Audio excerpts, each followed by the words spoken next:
We're joined right now on RealAgriculture.com for the AgMedia Roundtable. We're joined today by Lyndsey Smith. She is the editor of Grain News. Welcome today, Lyndsey.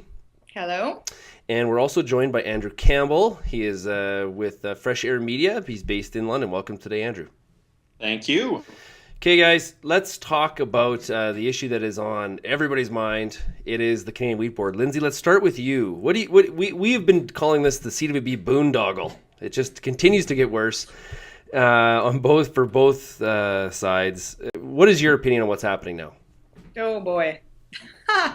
I think you said it best when we were chatting, and you said it's going to get worse before it gets any better. And I would say, based on this week's flood of press releases from all sorts of different groups mostly on the pro-monopoly side, but this is coming from other groups. This is not coming from the Wheat Board. But I think this week, the loss of the monopoly was going to be the end of local food. I heard. Makes a lot of sense to me, by the way. Yes, yeah, somehow. Also, it was going to be the end or the biggest detriment to young farmers, which, okay. You do realize, though, in Canada, young farmers, anybody under the age of 70. Yeah. So, Yes. therefore, there are some in that group. Yes. Yeah, I've heard that, actually. I hold out hope that one day I will be an outstanding young farmer at 50. So, yeah. Yeah, there's a tad bit of ridiculous's out there right now. Andrew, A little bit. Andrew, yeah. in Ontario, what is kind of the view? What is kind of the viewpoint of this all these shenanigans going on? Well, I hate to hurt anybody's feelings, but we frankly don't really care. Oh, that hurts. I'm sorry to put that on, but right now, we're having a bit of trouble getting harvest done in this area, at least with the showers that never seem to end. And that's probably part of it. But the other part is, because it doesn't affect us directly, we have had very little interest in the Wheat Board from the day that this discussion, that I started following this discussion, 5 or 6 years ago. So that's because you already got rid of your Wheat Board. So what do you care? And the war didn't end, right, Andrew? When Well, I think for a short time, yes, the world ended and nothing got done, but then all of a sudden we realized that we could still grow wheat. Yes. And it came up out of the ground, and we could still sell wheat, and it left the farm, and everybody seemed to be okay with that. Well, frankly, I don't believe you. Well, I would show you wheat in this area, but again, the showers mean that we have zero wind. So, it's not the Wheat Board's fault. It is Mother Nature's fault in this case. Yeah. So don't blame, anything Wheat Board related.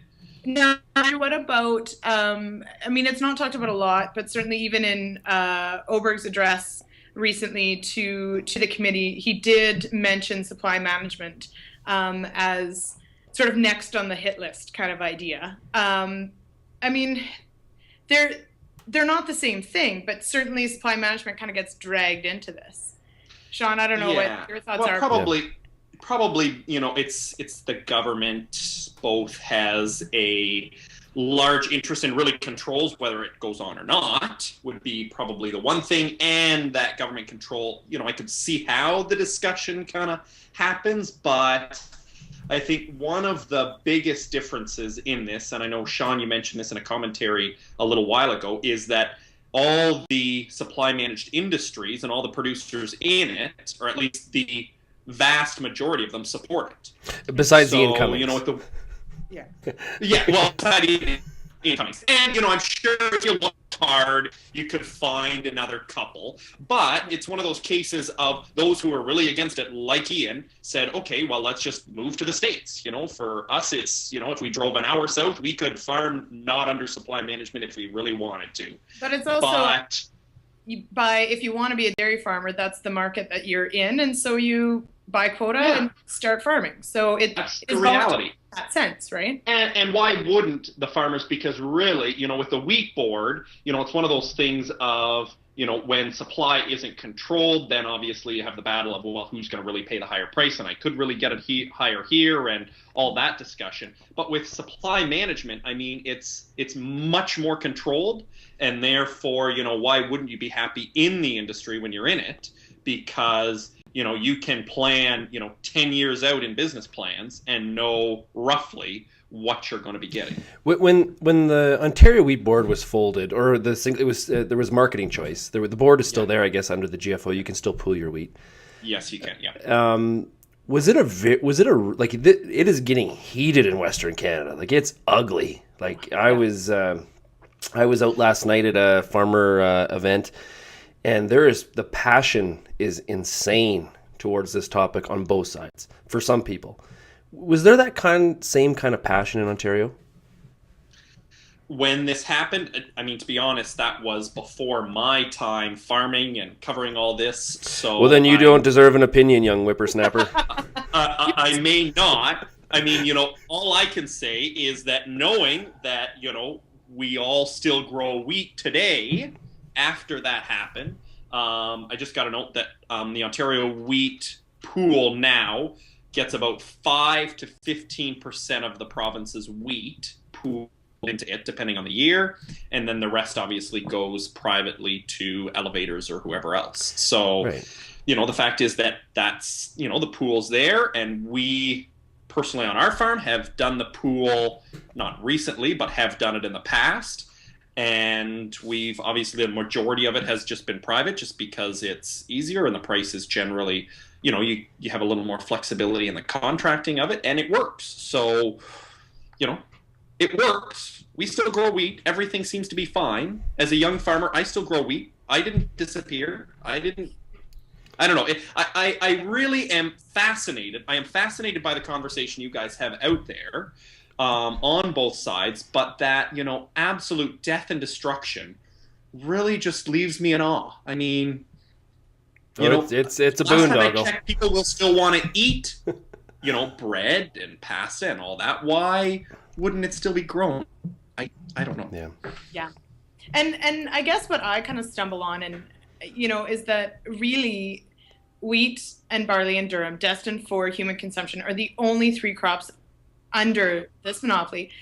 The same farmers that grow these crops grow other crops. Every other crop is on an open market of, some have futures markets, some don't. They're all unique, whether it's pulses or canola or those sorts of things. But these are the same farmers who forward contract canola and who have, IP programs with soybeans or different pulses. That's what I stumble on. I don't understand where, it's not going to be that significantly different. And I wish the discussion would shift more to what a voluntary board looks like and functions like, and how that's going to impact producer car loading sites and those sorts of things, and contracting and all those. Let's talk constructively about what happens after the monopoly is gone and the board becomes voluntary, because that's what we're talking about. Well, and I think it's right. Yeah, go ahead, Andrew. Well, I think you're right that, obviously, this battle has been going on, very heated, especially for the last few years. It's going to happen sooner than later now. It's very clear it's going to happen.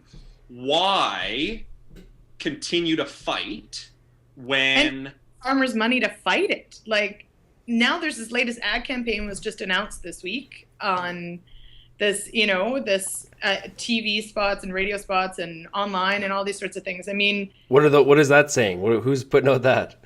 Yeah. And who's paying for it? Like, if I were growing wheat, and I'd be right ticked that, especially if I wanted the chance to market my own grain, to find out that, money that should be coming back to me through the pools is getting spent on fighting the government of the day. Well, you look at a good example is you look at people's response to Jeff Nielsen and Henry Voss stepping down from the board of directors. Mm-hmm. The emails are incredibly interesting. A couple of them I can't even share with you. Well, I share them with you, Lyndsey, but they're pretty funny. But everything from these two guys are heroes, right? These two people are snakes and rats, and they are men of dishonor. It's incredibly interesting to watch this all transpire. Mm-hmm. So now this is from the outsider looking in that really has, again, little real relevant interest in it. But note from this. This is the note from the center of the earth. From the center of the earth in Ontario. Yeah. why doesn't, everybody just kind of say, okay, let's do this plebiscite of a simple yes or no? Why doesn't that happen? Curiously, why doesn't that happen? Oh, why doesn't it happen? Well, I think there was a plebiscite, but they kind of did, and I know they did a couple. The Wheat Board did their own little one, and the government did their own one. Right. But why isn't there one today that says, yes or no, nothing complicated, yes or no, and get it done? So I think the reason is that the Conservatives campaigned on this issue. If we are elected, we are getting rid of the board or the single desk. We're getting rid of the single desk. So they, from their standpoint, I think they feel that they are they're basically executing on a campaign promise, no different than they said they promised to change gun control, or they promised to do something to the GST or something like that. And we wouldn't have plebiscites in some cases on those things. So why would we have it on these? Yeah. The other side of that too is that the board wants to have a plebiscite, or is pushing for a plebiscite, but at the same time, there is huge debate, issues with the voter list and who should be making this decision. Yeah. And because then it brings up the discussion of, weighted ballots and those sorts of things. And, we do hear there are those that are conspiracy theorists and all those sorts of things, but certainly there are people who have, contact me who said they didn't get a ballot when they feel that they should, and those that got, maybe too many. The other side is that would farmers actually vote? And this is, Shaun, you've voiced your opinion on this, and I totally agree that just like in federal or municipal politics or provincial politics, voter turnout is abysmal. And I was, as much as I didn't agree with the Wheat Board putting out their own plebiscite, I really wish that they had actual participation so that it would be a really great gauge as to how farmers who grow these crops actually feel. But of course, voter turnout was about what it is for our, federal elections, which is kind of poor. The farmers that are pro marketing choice believe they shouldn't and won't vote because they don't believe that it should even be happening. So then, So is it a fair gauge of how farmers feel? Unfortunately, it would mean that every farmer would have to get out there or mail their ballot or whatever. But if it's that heated of a discussion, why don't people just, it's not hard to, yes, check, or no, put it in the mail. No, because you're talking about a topic that is I said this to Henry Voss last week in our interview. It's like religion, and so we wouldn't have a vote on the future of Catholicism. It's crazy. It's people are just so irrational about this topic, and there is the majority of people are this moderate group that are in the middle that are either for or against, but are just sort of it's going to happen, and I got to live in reality, and I'm going to deal with what the outcome is and run my farm. But then there's these fringes that are crazy. It is getting worse. Lyndsey and I talked about this last week on the phone. Is that this is last Friday felt it was interesting just to be on Twitter and to the phone calls. It felt like it was stepping up a notch in terms of intensity and what was going to happen. Yeah. So, okay. Well, thanks a lot, both of you, for joining us, and we'll see you next time on the AgMedia Roundtable. Thanks so much. Thanks. See you later.